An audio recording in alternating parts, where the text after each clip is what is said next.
ओम प्रणाम भगवान। भगवान, ये एक अद्भुत बोध कथा है, परमात्म प्रेम। भगवान, ये सूफी कहानी है। एक सूफी नमाज पढ़ रहा था और एक औरत भागी हुई निकली, उसको धक्का देती हुई, उसके कपड़े पर पैर डालती हुई। अब वह बड़ा नाराज हुआ, लेकिन नमाज में था तो बोल नहीं सका। जल्दी उसने अपनी नमाज पूरी की कि इसका पीछा करे, कैसी बदतमीज औरत है, इतना भी ध्यान नहीं। लेकिन जब वह नमाज करके उठा तो वह औरत वापस आ रही थी, तो उसने उसे रोका और उसने कहा कि सुन ओ बदतमीज औरत, तुझे इतना भी पता नहीं कि कोई ध्यान कर रहा हो, नमाज कर रहा हो, प्रार्थना कर रहा हो, तो इस तरह करना चाहिए कि तू मुझे धक्का देती मेरे कपड़े पर पैर रखती हुई निकल गई? क्या ऐसा करना चाहिए? तो उस औरत ने कहा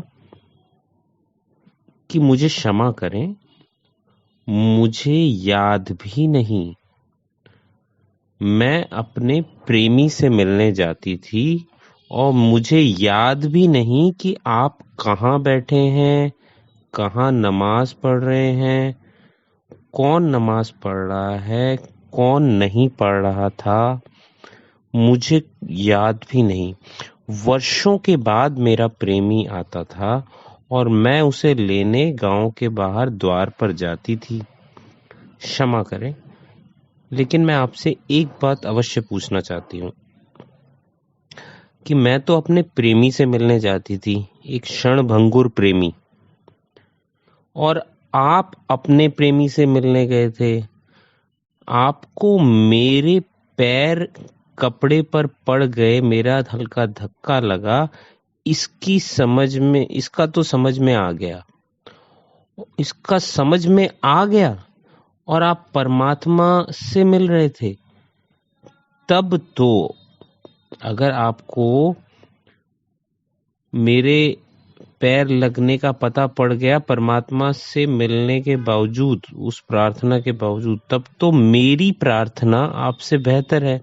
माना कि मैं किसी के शरीर के मोह में पड़ी हूं और यह मोह ठीक नहीं है, लेकिन कम से कम तो,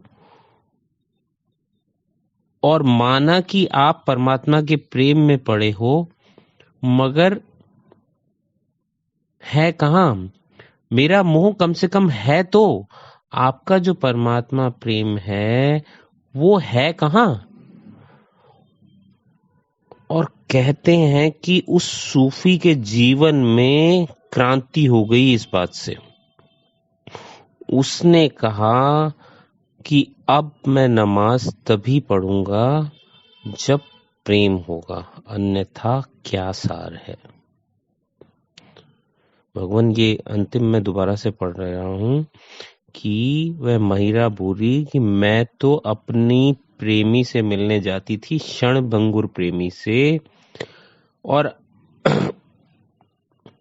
आपको मेरे पैर कपड़े पर पड़ गए, मेरे धक्का लग गया, इसका समझ में आ गया, और आप परमात्मा की प्रार्थना में लगे थे, आप परमात्मा से मिल रहे थे। मुझे तो ये पता भी नहीं चला कि कब आपको धक्का लगा, और आपको मेरे पैर पड़ने का पता चल गया। माना कि मैं किसी के शरीर के मोह में पड़ी हूं और यह मोह ठीक नहीं है, लेकिन कम से कम है तो। और माना कि आप परमात्मा के प्रेम में पड़े हो, मगर वो है कहाँ?